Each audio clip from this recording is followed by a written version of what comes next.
This is the show for you. Whitney Sewell talks to top experts in the business. My focus currently in real estate is in apartment buildings and assisted living. And so those are the two things that I'm really excited about. And one of the reasons is because I am a purposeful investor.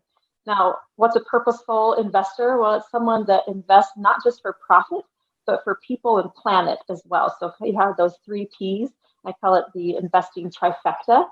And I think that it's a really great way to be able to invest. Welcome to the Ask Me How I Know podcast. So, multifamily is hard to get into without a mentor of some kind.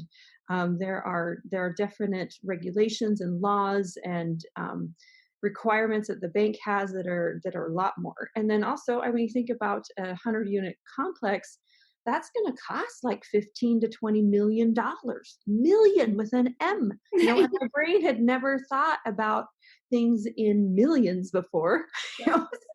So it was very mind expanding, and I was like, okay, this is bigger. And so I got a great mentor, and they have been helping me and opening doors for me. And I think that's really been key to being able to get into this. So now I have partners, and I have multiple partners, and they're actually all over the nation.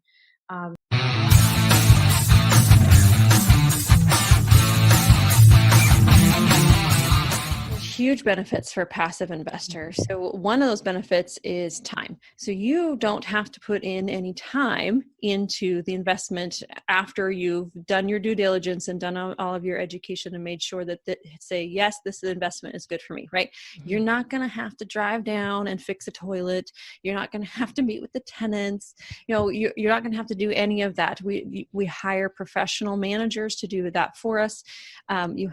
You rely on the professionals, those who have been in the business doing it day in and day out for years and years and years.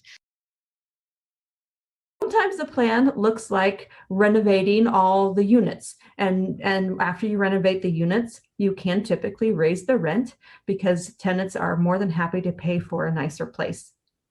Sometimes the plan includes reducing the expenses. Maybe the expenses are just astronomical in this property, or maybe there's poor property management. And so sometimes the plan is just to put better property management. So we look at, how can we increase revenue and how can we decrease expenses? Because Join us here on Real Estate Investor Goddesses, hosted by Monique. And find it. Yeah, it's so great. And it's such an easy way to get into real estate investing. So now I'm just like singing its praises and just telling everybody that I know and trying to spread the word about a way to really invest in real estate rather than investing in the stock market, because it's so similar, right? The stock market, you put money into the stock market, into like a mutual fund, and someone else manages it for you and you don't think about it. It's kind of a set it and forget it investment. Well, the same with syndications. You can put your money into a syndication and professionals manage it for you, and then it's a set it and forget it investment, and it just grows. And the cool thing is it grows way better than the stock market. It has way more benefits.